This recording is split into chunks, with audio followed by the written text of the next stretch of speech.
শুভ দুপুর সব dear students এবং আমার বন্ধুরা এবং গুরুজনদের প্রণাম জানিয়ে আজকে ভিডিও আমি শুরু করতে চলেছি।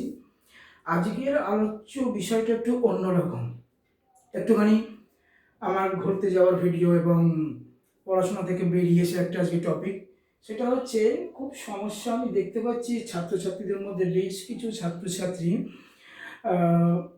পড়াশোনা চলাকালীন তাদের কোনো কারণে বিয়ে হয়ে যায় এবং সমাজে এই কথাটা একদম প্রচলিত যে বিয়ে হলে আর কোনোভাবে পড়াশোনা সম্ভব নয়, কেরিয়ার কোনো উন্নতি সম্ভব নয় এবং কোনোভাবে জীবনে আর সেই মেয়েটি আর দাঁড়াতে পারে না।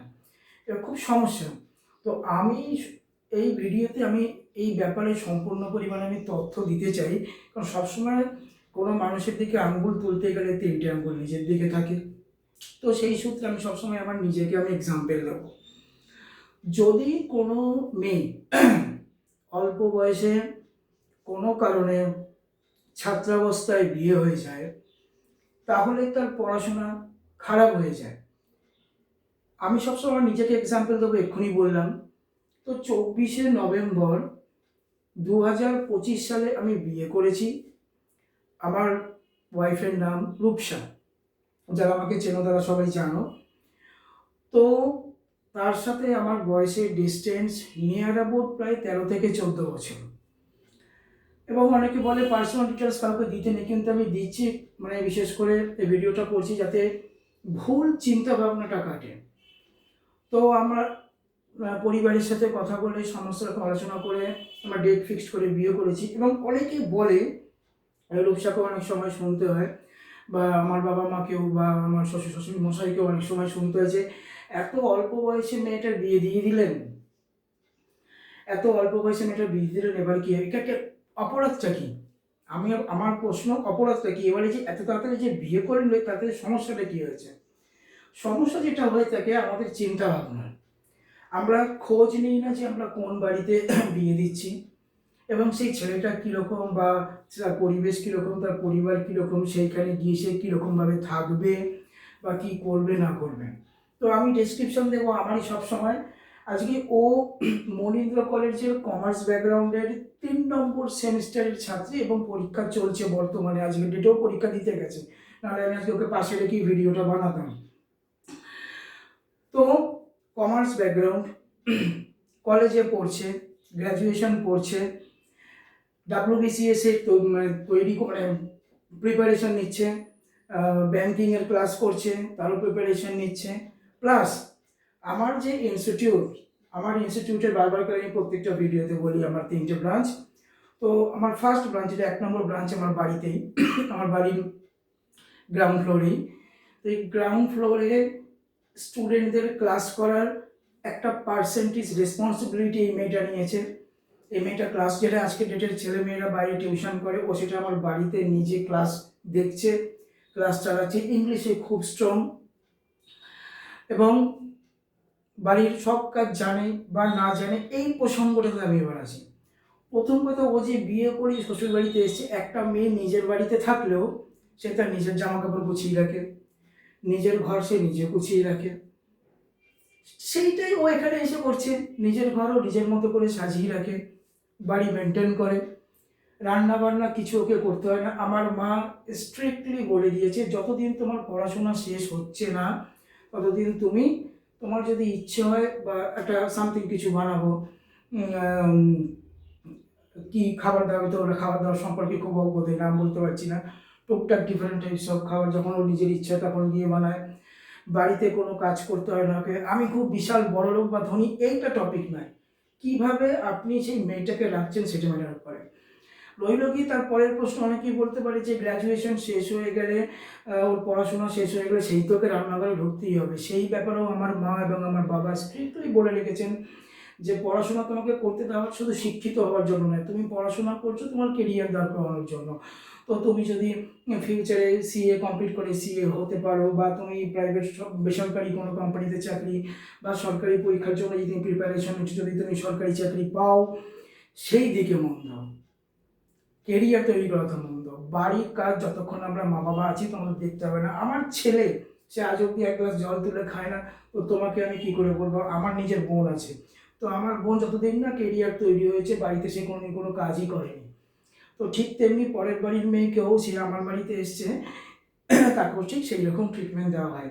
তারপরের পয়েন্ট হচ্ছে এই যে একটা কথা বললাম পরের বাড়ির মেয়ে, পরের বাড়ির মেয়ে মানে কি? আমি যদি আমার শ্বশুর শাশুড়ির বাড়ির জামাই মানে নিজের ছেলের মতো হতে পারি, তাহলে আমার ওয়াইফ আমার বাড়িতে সে নিজের মেয়ের মতো কেন হবে না? এই কোনো পরের বাড়ি নয়, আমার শ্বশুর শাশুড়ির বাড়ি ঘরে আমিও ছেলে, সেটাও আমার বাড়ি ঘর। তো আমার ওয়াইফের এইটাও তার নিজের বাড়ি ঘর। দেখতে হয় কন্ডিশন কীরকম এবং কীরকম পরিবারের, এই চিন্তাভাবনাগুলো বদলান। আর কোনো রকম কোনো সাহায্য বা মানুষ কোনো বিপদে পড়লে বা কোনো রকম কোনো প্রবলেমে পড়লে আপনারা ভালো সাজেশন তো দিতে পারেন না, তাহলে রাস্তাঘাটে দেখা হলে বা কখনো কিছু হলে এত অল্প বয়সে মেয়ের বিয়ে দেওয়ার কাছে এই টপিক নিয়ে ডিসকাস করবেন না। যদি কোনো মেয়ে মনে করে আমি অনেক পড়াশোনা করে কেরিয়ার তৈরি করে অনেক পরবর্তীকালে গিয়ে বিয়ে করবো, তো সেইটা গুড থিঙ্কিং, সেটা আলাদা ব্যাপার। কিন্তু যদি কোনো মেয়ে তাড়াতাড়ি বিয়ে করে সে শ্বশুরবাড়িতে এসে নিজের বাড়ির মতোই ট্রিটমেন্ট পেয়ে থাকে, তো তাহলে খারাপ কোথায়? উল্টে ও এখানে বিয়ে করে এসেছে এবং আমি প্রফেশনে যেহেতু শিক্ষক, তাই আমি আমার মতো করে ওর কেরিয়ার সঙ্গত আরও অনেক কিছু ওকে আমি ভালো করে গাইড করতে পারি এবং ওর পড়াশোনা সিস্টেমেটিক্যালি আমি আরও গুছিয়ে দিতে পারি। সকালবেলা ঘুম থেকে উঠে সে ব্রেকফাস্ট করে, তাও আমার মায়ের করে দেওয়া। সকালবেলা ঘুম থেকে উঠে ব্রেকফাস্ট করে ফ্রেশ হয়ে পড়াশোনা করতে বসে পড়ছে, তারপর কলেজ চলে যাচ্ছে, বিকেলবেলা আসছে আমার ইনস্টিটিউটের মানে বাড়ির ব্রাঞ্চের ক্লাস সামলাচ্ছে, তারপরে রাত্রিবেলা দুজনে মিলে একসঙ্গে একটু মোবাইল দেখা ঘাটাঘাটি খেয়ে দেয়, তারপর ঘুমিয়ে পড়া। তো কি খারাপ লাইফ দেওয়া হয়েছে আমার ওয়াইফকে? পড়াশোনা করে কি তার জীবন মানে বিয়ে করে মানে অল্প বয়সে এবং ছাত্রাবস্থায় বিয়ে করে তার জীবন নষ্ট হয়ে গেছে? এইসব ভুল চিন্তা ভাবনাগুলোকে না মাথা দিয়ে বার করুন। হ্যাঁ, প্রবলেম হতে পারে। কীভাবে প্রবলেম হয়? যেরকম এখনকার ছাত্রছাত্রীদের মধ্যে আমি খুব প্রচণ্ড দেখি প্রবলেম কেন হয়। একটা বড় বড় সেলিব্রিটি, প্লেয়ার, খেলোয়াড় বা যে যা ইউপিএসসি ক্লিয়ার করেছে এরকম যত বড় ক্যান্ডিডেটকে আপনারা একটু দেখে নিন, তারা সোশ্যাল মিডিয়া থেকে দূরে থাকতো যতদিন কেরিয়ার তৈরি করতো। এবার সোশ্যাল মিডিয়া থেকে দূরে থাকার দুটো ব্যাপার আছে। এক, আমি আমার ফেসবুকে আমি পোস্ট করছি, আমি যে ইনস্টিটিউট চালাই তার বিজ্ঞাপন। কোথাও ঘুরতে গেলাম তো তার ছবি পোস্ট করলাম। এই অবধি ঠিক আছে। কেউ যদি সোশ্যাল মিডিয়াকে প্রফেশনালি ব্যবহার করতে না পারো, তাহলে সে সারাটা দিন ধরে সে রিলস বানাচ্ছে। সারাটা আমার কথা অনেকে খারাপ লাগতে পারে, কিন্তু যেটা একদম ফ্যাক্ট আমি সেটা বলছি। সারাদিন ধরে সে রিলস বানাচ্ছে, সারাদিন ধরে মোবাইলে এই করছে ওই করছে, সে কিছু তো তার কেরিয়ার কোথা থেকে তৈরি হবে?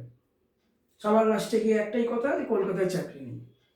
তো নিজের কেরিয়ারের পড়াশোনা এবং কাজকর্ম সবার আগে বাঁচিয়ে রেখে তারপরে সব কিছু করো। আমার অনেক অনেক স্টুডেন্ট আছে, আমার দেখে খুব ভালো লাগে, সে রিলস বানাচ্ছে এবং ভিডিও বানাচ্ছে খুব সুন্দর প্রফেশনালি। আমার স্টুডেন্ট আছে, সে ছোটো ছোটো রেস্টুরেন্টে যায়, তার পারমিশন না নিয়ে তার নামের বিজ্ঞাপন দেওয়া উচিত নয়, তো সেই জন্য আমি বলছি না, তার পারমিশন নিই, তাকে মেসেজ করি, জিজ্ঞাসা করি, তো সে যদি বলে তখন তার নাম দিয়ে বলবো। সে নানা রকম রেস্টুরেন্টে যায়, কোন রেস্টুরেন্টের কী কোয়ালিটি খাবার দাবার দিকে যে ভিডিওগুলো হয় ফুড ভিডিও, সেগুলো করে খুব সুন্দর প্রফেশনালি করছে, মার্কেটের লোক জানতে পারছে।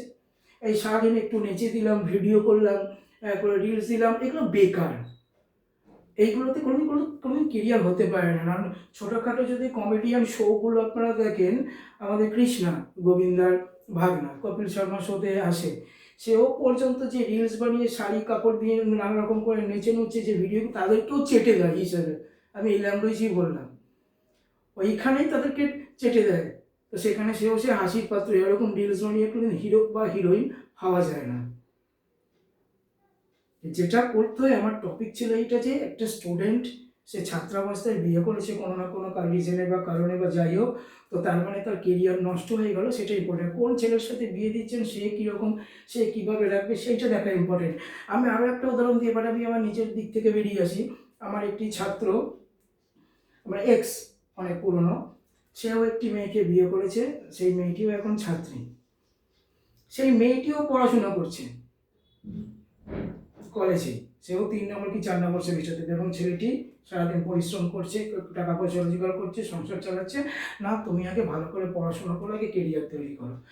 তো আপনাদের সবাইকে এবং তোমাদের সবাইকে বারবার করে একটা কথা, এখনো পর্যন্ত এইরকম ছেলে হয়তো আমাদের জগতে আছে, যারা তাদের বউকে বাড়িতে নিয়ে আসে কাজ করানোর জন্য নয়, তারা তাদের বাড়িতে বউকে নিয়ে আসে আরও সুন্দর করে গুছিয়ে তাদের তৈরি করার জন্য।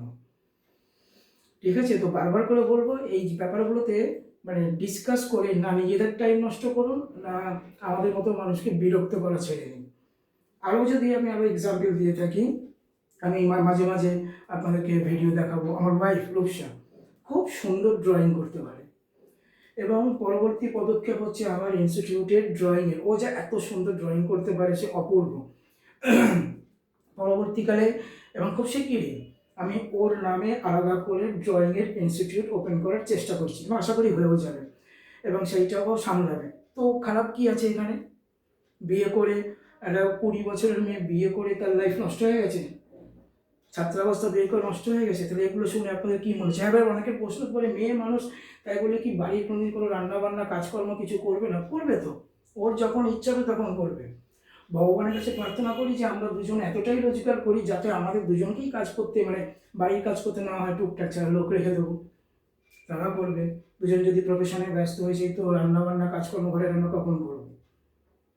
তো আমি আমার মায়ের একটা বক্তব্য এখানে বলে থাকি, আমার একটা ছেলে, আমার মা এরকম ল্যাঙ্গুয়েজে বলে, একটা দামড়া ছেলে, সে একটা গ্লাস জল তুলে এখনো আজ অব্দি খায় না। সে 200 স্টুডেন্টকে ক্লাস করায় কিন্তু নিজে জল তুলে খায় না। তো সেখানে আমি একটা মেয়েকে কী করে বলি?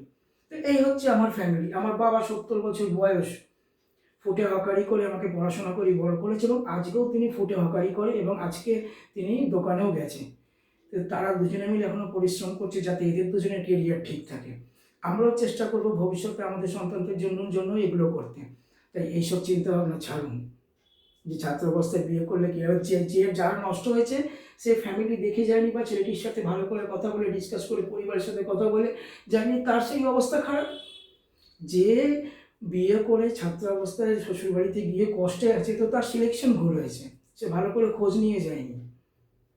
আমরা সব কিছু আগে দুজনে মিলে বসে আগে ডিসাইড করে নিয়েছি, তারপর আমরা ডিসিশন নিয়েছি। পরবর্তী ভিডিওতে আমি চেষ্টা করবো রূপসাকে রাখার জন্য, এবং তার নিজের মুখ থেকে শুনে নেবেন। শুধু তাই নয়, আমি শুধু পড়াশোনা নিয়ে বললাম, এছাড়াও এক্সট্রা কারিকুলামের সাথেও যুক্ত। ও ডান্স করতে ছোটোবেলায়, ওর মায়ের থেকে মানে আমার শাশুড়ি মায়ের থেকে আমার জানা।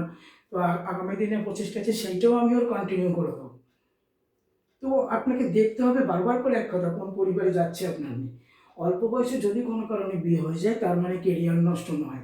আর রইল গিয়ে একটা খুব মানে খারাপ কথা বলবো না, বাট খারাপ লাগতে পারে অনেকে, যে বিয়ে হয়ে যাওয়া মানে এই ছাত্রাবস্থায় একটি ছেলের সঙ্গে এক ঘরে থাকা, একসঙ্গে থাকা, স্বামী স্ত্রীরা যেভাবে থাকে, সেইটা কি এত অল্প বয়সে করা কি খুব দরকার?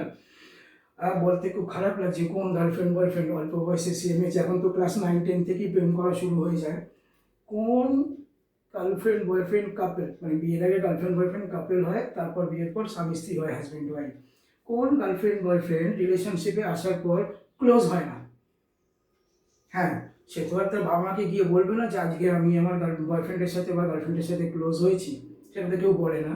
কিন্তু এইটুকু নলেজ আপনাদের আছে, কোন কাপেল বিয়ের আগে ক্লোজে আসে না? ভালোবাসা মানে সব কিছুতে খারাপ ভাবতে নেই, একসাথে একটা সম্পর্ক আছে তো কাছে তো আসবেই, বুঝতে পেরেছেন? তো সেই জন্য কখনো কোনোভাবে কোনো মেয়েকে এই কথা জিজ্ঞাসা করবেন না যে এত অল্প বয়সে বিয়ে করে নিলে তোর কেরিয়ার কী হবে। আমি আজকে আপনাদেরকে বললাম 2026 সাল, এটা এপ্রিল মাস, আজকে 6 তারিখ। আমি আগামী 2 বছর বাদে এই টপিক তুলে আবার আমি আপনাদেরকে আমি চ্যালেঞ্জ করে এই ভিডিও থ্রো করব, যে এই যে অল্প বয়সী মেয়ে আমার ওয়াইফ, তার কেরিয়ার কী হলো, এবং কী করলো ভবিষ্যতে, কী করে দাঁড়ালো, এবং কী কী করতে ইচ্ছে, এবং কোথায় ও পৌঁছচ্ছে দেখাবো আপনাদেরকে নিশ্চয়ই। এবং ঘর পত্র ও কীভাবে গুছিয়ে রাখে এবং কী করে, সেইটাও আমি আপনাদেরকে একদিনকে দেখাবো। ওকে, থ্যাংক ইউ। যদি ভালো লেগে থাকে, যদি মেয়েদের সম্মান করে থাকেন, যদি মেয়েদেরকে নিজের বোন, নিজের দিদি, নিজের মা, নিজের গার্লফ্রেন্ড, নিজের বউ, হ্যাঁ, এদেরকে যদি রেসপেক্ট দিয়ে থাকেন, তো এইরকম কথাবার্তা বলবেন না। আর এরকম ভিডিও মেয়েদের সম্মান বাঁচানোর জন্য, মেয়েদের সাপোর্টে থাকার জন্য, মেয়েদের সাথে কথা বলার জন্য শেয়ার করুন, লাইক করুন, অন্যদেরকেও বুঝতে দিন। খারাপ লাগলে কমেন্ট করবেন যাতে আমি আরও কিছু ঠিক করে বলতে পারি। লাস্ট রেখে প্রতিদিন ভিডিওতে লাস্ট একটা লাইন বলি। আমার প্রচুর স্টুডেন্ট মেয়েরা আছে, এক্স স্টুডেন্ট, যারা পড়াশোনা করে আমার থেকে বেরিয়ে গেছে। একজন তো আমার ইনস্টিটিউটের বিজনেসই সামলায়, আমার স্টুডেন্ট টিনা। সে মোটামুটি আমার 3টে ব্রাঞ্চের ডাব্লিউবিসি একটা বাচ্চা মেয়ে 21-22 বছর বয়স, 22 বছর হবে খুব বেশি হলে, সব ক্লাস ও দেখে নেয়। Promila memorial school, saint Stephen Joseph, Calcutta public school, Nalanda school, এরকম বড় বড় যত স্কুলে তার সমস্ত ক্লাস 10 পর্যন্ত ক্লাস ও সামলে নেয়। কী করে করছে? ওইটুকু বাচ্চা মেয়ে ডাব্লিউবিসিএস ব্যাঙ্কিংয়েরই সমস্ত মানে 50% সাবজেক্ট ও একা পড়াচ্ছে। কী করে করছে? মেয়েদেরকে ছোট করা ছাড়ুন, বুঝতে পেরেছেন? কিন্তু এই দুজনের এক্সাম্পল দিলাম, এরকম আরও অনেক মেয়ে আছে। আমার স্টুডেন্ট অনেকে আছে যে পড়াশোনা করে নিজেদেরকে অ্যাডভোকেট পর্যন্ত হয়েছে। আমি 2-3টে এক্সাম্পল দিলাম, মেয়েদেরকে ছোট করা বন্ধ করবেন, ওকে? আর বিশেষ করে যে সমস্ত মেয়ের বিয়ে হয়ে গিয়েছে অল্প বয়সে, তার কেরিয়ার নষ্ট হয়ে গেল শ্বশুর বাড়িতে গিয়ে, কাজবাজ করতে রান্নাবান্না করে সারাদিন তার পড়াশোনা শেষ, এই চিন্তা ভাবনা বন্ধ করে দিন। আপনাদেরকে আমি চ্যালেঞ্জ করলাম, সমস্ত পরিবার এক হয় না, সমস্ত ছেলেরা এক হয় না, এবং সমস্ত মেয়েরাও এক হয় না, ওকে? Thank you.